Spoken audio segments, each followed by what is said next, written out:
Ada suara-suara provokasi antara Malaysia dengan Indonesia. Di Indonesia, provokator ini sangat luar biasa. Malaysia harus hati-hati. Ini wilayah kita. Kalau orang lain masuk ikut suka, dia kena tembak-tembak lah. Dari awal dia bilang jangan provokasi, tapi ujungnya bahasa senjata. Prabowo Subianto, Gibran Rakabumi Raka.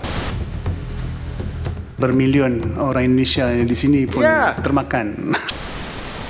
Guys, aku kebetulan nemu satu video di sosmed dari tempat yang menarik banget dari Parlemen Malaysia.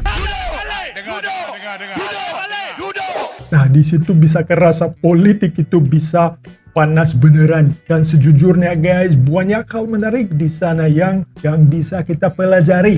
Memang kurang ajar ni, bawa mata layak duduk sini. Besok, when I'm talking to you, you listen to me. Ya. When I am talking to you, you listen to me. Okey, saya dengar. Jadi hari ini kita bakal ngebahas itu. Soalnya di sana ada senator yang ngomongin Indonesia. Dan yang dia omongin itu, ya gimana ya, rasanya kayak pengen dikomentarin. Siap guys? Kita mulai. Apabila ada suara-suara provokasi yang sangat tidak bagus antara Malaysia dengan Indonesia dan kesannya di Malaysia dan di Indonesia ada suara daripada Malaysia untuk sedia perang dengan Indonesia. Apa benda cerita? Apa penting? Apa benda tujuannya? Dan kemudian direspon oleh orang Indonesia. Sekarang bila isu sekatan terhadap pekerja-pekerja Indonesia lagi timbul ketajaman. Apa pandangan Datuk? Saya setuju Yang Hormat Senator, tapi kalau bolehlah Allah takdirkan saya jadi menteri luar, esok saya jawab lagi detail pada tu. Mudah-mudahan kan. Nama Dr. Azhar Ahmad. Profesi politikus. Negara Malaysia. Menjabat sebagai anggota Senat Malaysia sejak 21 Maret 2022. Aktif di Dewan Direksi Universiti Pendidikan Sultan Idris, sektor swasta. Juga tercatat sebagai anggota Dewan Minyak Sawit Malaysia. Datuk Speaker, memang benar saya pun tengok dalam TikTok menakutkan.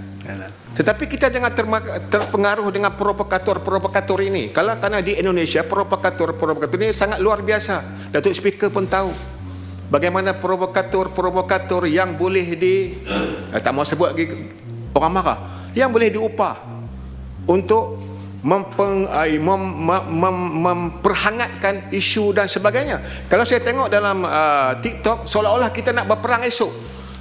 NKRI, Negara Kesatuan Republik Indonesia, ganyang Malaysia. Sekarang duk bercakap lagi.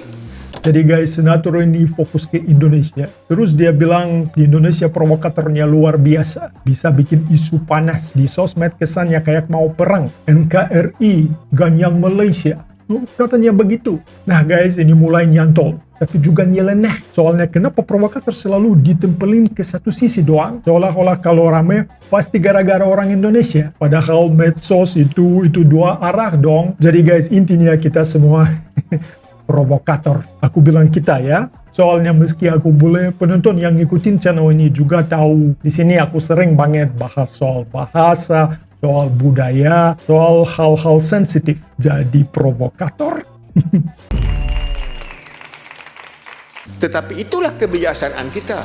Itulah kebiasaan Presiden Indonesia sekarang. Haji Prabowo Subianto. Cool. Datuk Seri Anwar Ibrahim. Cool. Sabar itulah yang menyebabkan tidak terjadinya peristiwa-peristiwa yang provokator dari sana memperhangatkan kita. Jadi guys, dia lanjut bilang, untungnya pemimpin dua negara sama-sama cool, sama-sama keren. Prabowo sabar, Anwar juga tenang, dan karena itulah meski provokator manas-manasin, itu nggak sampai kejadian besar. Ya, ini menarik guys, memuji pemimpinnya cool, sabar, dewasa, itu aku setuju ya. Tapi guys, justru karena itu, ucapan di level bawah harus makin dijaga ya. Contoh, saya nak maklumkan. Takutnya bermilion orang Indonesia di sini pun termakan. Contoh, kita ini bangsa Nusantara. Bangsa Nusantara ini yang disebut oleh Profesor Hamka ada 5 negara. Okey, saya tak mau cerita hak 3 negara, saya sebut 2 negara saja, Malaysia dan Indonesia. Kalau dulu the best kita sering dibaling dengan telur busuk. Kenapa? Satu apa? Kuda kepang. Kuda kepang ni orang Johor main. Orang Johor, orang Riau, orang Makassar, orang Bugis. Itu memang permainan kita itu permainan Nusantara. Tetapi kalau orang Johor klaim kata, orang Melayu kata ini kita punya, sana marah. Dia kasih contoh ya, katanya takut jutaan orang Indonesia di Malaysia ikut termakan isu. Terus dia masuk ke konsep bangsa Nusantara ya, budaya bersama. Dan contohnya kuda kepang. Kuda kepang itu dimainkan orang Johor, orang Riau, Bugis, Makassar. Katanya dulu sering ribut gara-gara klaim budaya. Guys, bagian ini niatnya bagus ya, ngomongin budaya bareng. Tapi jujur aja ada nada yang agak nyelekit. Seolah-olah orang Indonesia gampang termakan isu. Padahal kenyataannya guys, banyak orang Indonesia justru kritis. Mikir panjang, gak asal ke bawah emosi. Jadi daripada takut rakyat termakan, mungkin mending bahas gimana pejabat ngomong dengan lebih rapi ya. Orang sana marah, otomatik dia marah. Kena sebut. Jadi kita pun kena bijaksana. Mereka, kerana Datuk Speaker, orang sana sentiasa merasakan mereka abang kepada kita. Mereka bukan tak sayang kita, tetapi mereka kata abang. So, you kena hati-hati. Jadi kita tak boleh kata kuda kepang itu berasal daripada Johor. Kita kena sebut kuda kepang itu berasalnya daripada Nusantara, di mana migran-migran kita yang berasal tahun 30-40 menyeberang masuk ke Riau, ke Johor. Akhirnya kita bermain kuda kepang itu. Kuda kepang itulah hak bersama, hak Nusantara.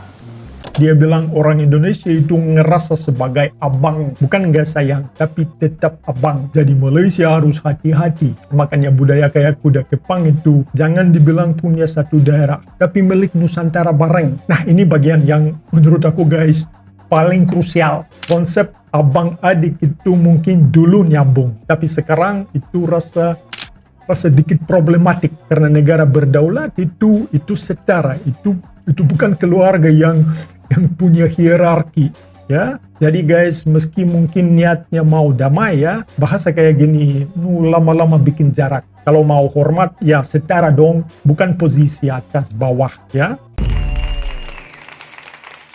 Itu selesai masalah. Kalau kata-kata itu kita punya, mereka akan marah. Maka provokator dia membaling teror kepada dubes kita di Indonesia.